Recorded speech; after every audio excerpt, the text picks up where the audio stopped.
You are tuned to Kennett Zenith Cablevision. Thank you for watching. It's time for talk. Each evening at this time, Monday through Friday, Rosemary interviews local personalities and others who bring items of interest to this community. Time for Talk is a community betterment service designed to cooperate with our local community betterment program. Tonight, Rosemary takes us by means of portable camera out of our studios and maybe into your neighborhood. And now, it's time for talk.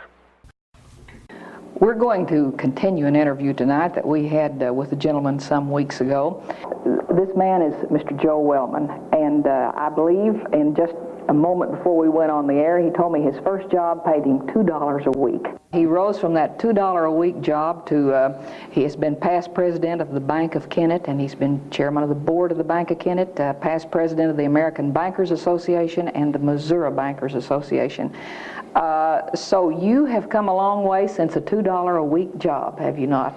Well, we got a little more money. All right. We had talked last time we were talking about the your early years in banking. I think you must have begun, it sounds like, when you were 12 or 14 and worked in the bank at Bragg City and talked about many of those early years, your contacts with the Bank of Kennett.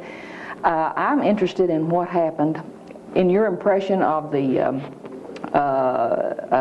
well, what did the square look like? What was going on in those days? Then I want to talk about the Depression years in banking.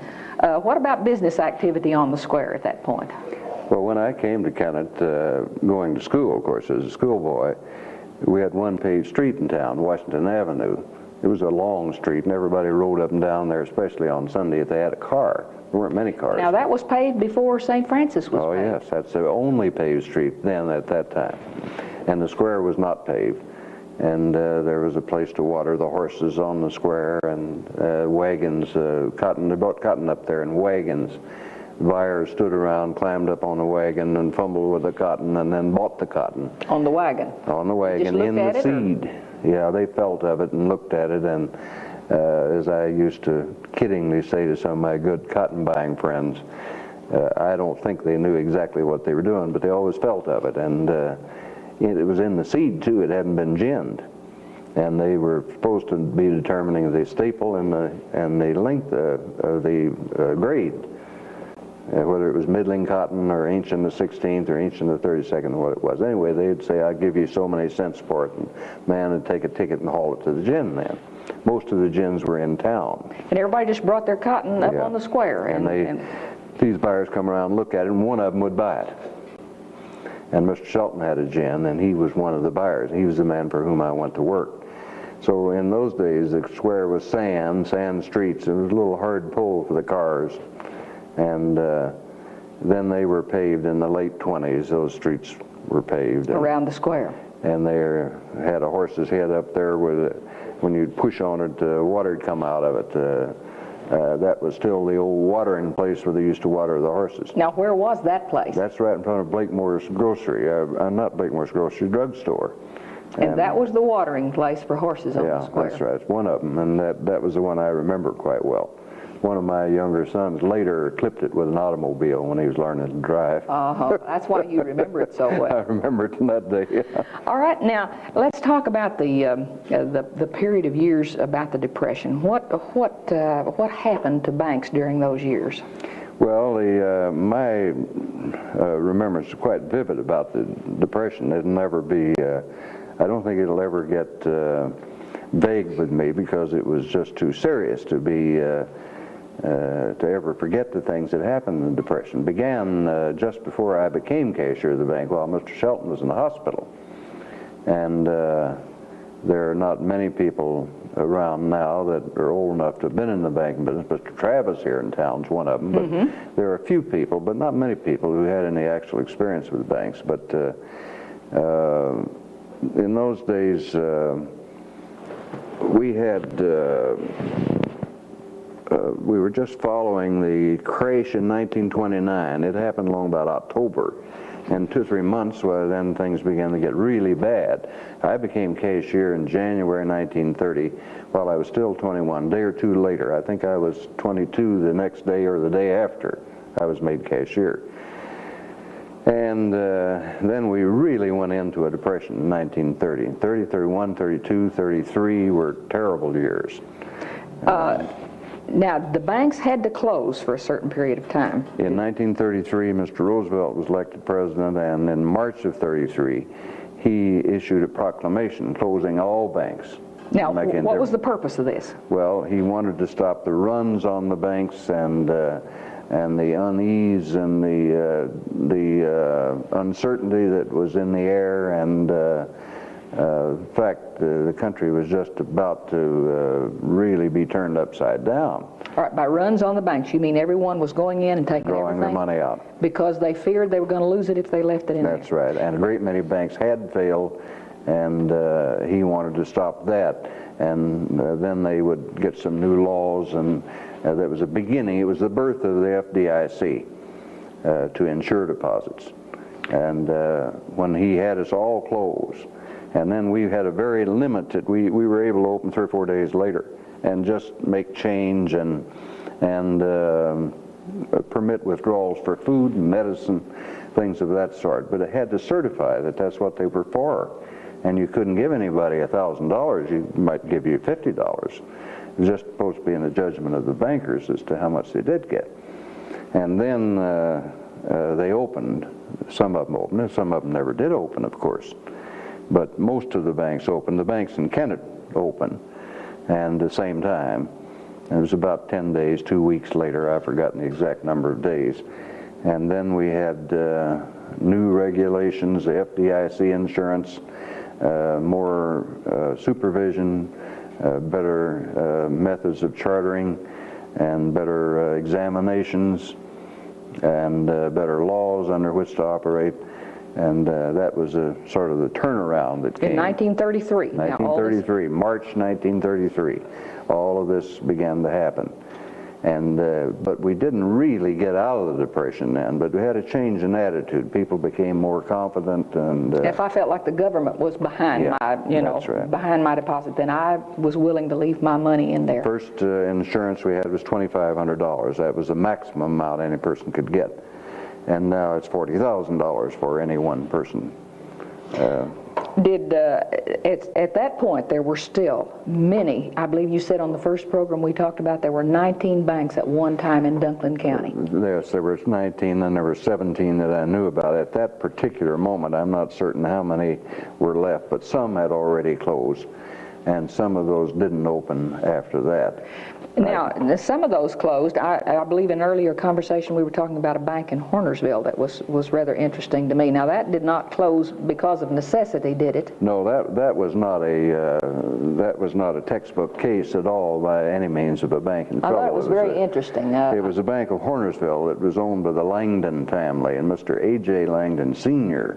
was running the bank, and he was a very individualistic gentleman, and he didn't like the government meddling with his business, and he didn't like regulations and instructions and supervision, and he saw all this coming, and the government was telling him what to do and so on, and he said, I'd just pay off the depositors, and he had the cash with which to do it.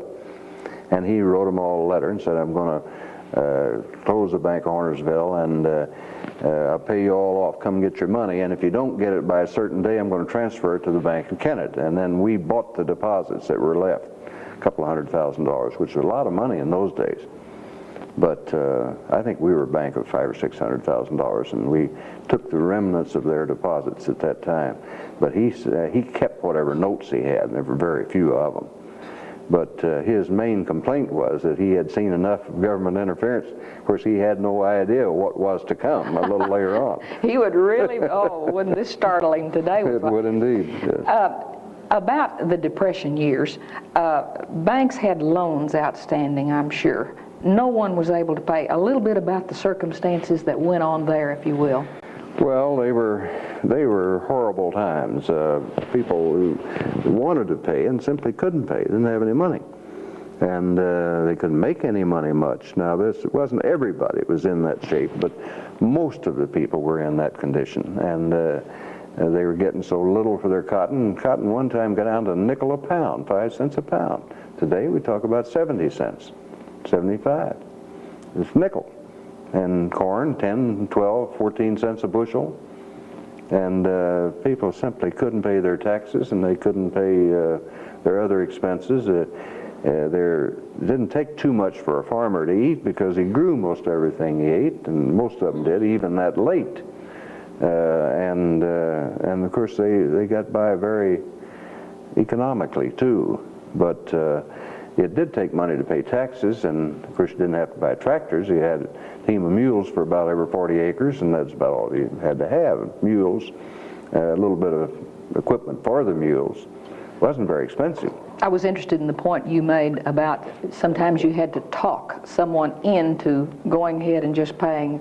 They really wanted to get out from under. We've had many, many cases, and I've spent many hours trying to persuade people not to turn back their land they had up for security, or their house, or something of that sort, but to go on and try to pay a little and pay a little interest and to take a little more time. It's very difficult to do. A lot of people wanted to turn it over and get rid of the debt and go off and try to find a job somewhere. Just didn't want to continue. Now others were different than that, and of course there always are people that are different, but some people wanted to, they would owed so much money and they still wanted to hold on and make no effort at all. Some of those resulted in foreclosures, and they were always nasty and mean, but there wasn't a terrific amount of foreclosing here among the banks in this particular area. There was trouble in other places. Now the banks really did not want the land. This was not an asset at that time, was it? It was one that was frowned on. I mean, it's considered the title to the property that you owned, other than your bank building, was called other real estate. The short term was ORE, and when you saw ORE on a bank statement, great big sums of money. Why, that meant you had too much. You had to take over way too much property. One of our biggest difficulties was to keep from taking too much property. Bank Kennett, for instance, owned a lot of land right around Kennett, owned a lot of property in Kennett. And our biggest concern was to get rid of it. And we'd sell it on nothing down, very little down, long terms, and all at low interest, all that sort of thing. So it was quite a horrible time. I'd say the net result of it was it left scars on people who never got over. Any of those old timers who lived through this and went through it, most of them will, you talk to them about today's method of doing business and the way people live today, and they throw up their hands in horror. And they just don't like it at all. But all right, now we have a couple of moments. Does this inflationary spiral that we seem to be in, does it bother you as a banker? Oh, sure. On that. I think it's the worst thing that's ever happened to the country, except for, of course, war and things of that sort. But other than the danger of armed conflict, no question in my mind that inflation is far more important than anything else we face. And I think it's gotten out of hand and is in bad shape, and I think that somewhere down the line, the people simply have to come to grips with it more strongly than they have heretofore. Do you think money is being loaned? Is it available much to the Federal Reserve System, under the new chairman they have, is trying to use their influence and their powers to curtail inflation. Now, you've met the new chairman, yes, have you not? Well, I knew him back in the days when I was with the ABA slightly. He was an undersecretary of the Treasury, Paul Volcker. Not well, but I knew him. We'd go in meetings. I guess I've been in 15, 20 meetings with him. And I think he's a very fine gentleman and a very capable gentleman, quite conservative. He's completely out of tune with most of the atmosphere around Washington. But he seems to be handling himself quite well. And my opinion is he's trying to do a good job. And what's he trying to do? He's trying, at first the Federal Reserve System tried to make money high price. They did, as you know, if you borrow any money. Prime rate's 15%. And then that wasn't working. People take that interest as a deduction, so Uncle Sam paid about half of it, and that didn't keep them from borrowing too much money. Then the next step was, and that's the one Volcker took in October, was to, they'd already made it high price, to make it scarce. And they're supposed to have been doing that in the last 2 or 3 months. It hasn't been completely successful, but they have made it somewhat more scarce than it was. A little harder to get now than it was.